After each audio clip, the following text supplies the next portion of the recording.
Oya, bizo. Uwanja wake kaingia. Tulia mwanangu, tusimama.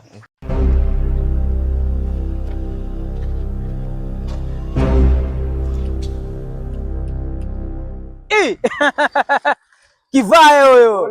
Niambie mwanangu. Pole, inakuaje mwanangu? Mambo fresh ndugu yangu. Cheki. Yeah. Mimi najua waenda na mshikaji wangu pahali najua. Sasa itakuwaje maana yake nikafikiri sina pikipiki ile nataka niende sokoni. Madha kanituma.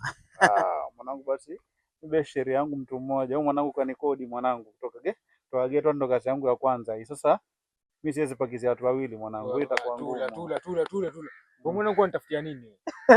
Yaani wewe kile nini yangu huko. Kile nini yangu mtongo huko. Vipi sikuelewi mimi. Unajua bizi hata sijakuongelesha kitu na hata sijamwambia hebu njoo kidogo tu nataka nikwambie kitu. Wewe hebu kama kuna kuondoka hapa. Na nini mwanangu sinataka kuongea na Kivai nataka mimi mwenyewe nataka mimi nadili na huyu jamaa best yangu Longi. Sasa fanya hivi. Ngoja nipeleke hapo magetoni, alafu fanya nini? Rudi. Hapa. Nataka ijue sasa yeye kwa ampeleka geto. Njoo tuongee. Bizo la mabizo.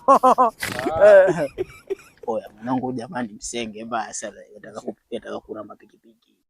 Hizo hawezi mwanangu. Au sio? Mimi mambo ya bike masema mambo yangu mwanangu. Hiki cha kitambo yani mwanangu. Fresh mwanangu. Au sio? Ilikuwa nilo. Mwanangu, acha. Yaani drop dogo. Poa.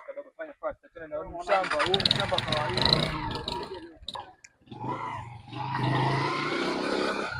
Hapo tula baba tula paka bike kifuli. Au sio? Acha tunisaidie kubeba mzigo hapa chini. Beba mzigo turudi faster. Kuba babake. Leo mbona kazi ipo leo?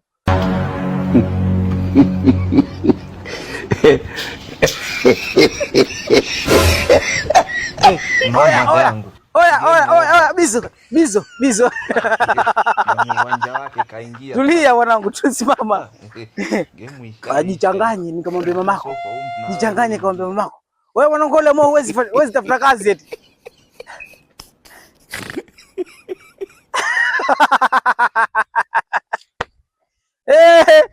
Wewe leta kofia hiyo, leta kofia kusema na mamako. Naambia mamako wewe mjinga.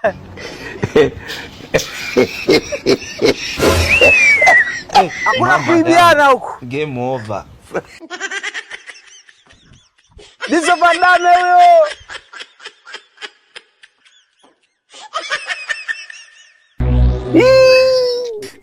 Nimejua selebu hata pona hii.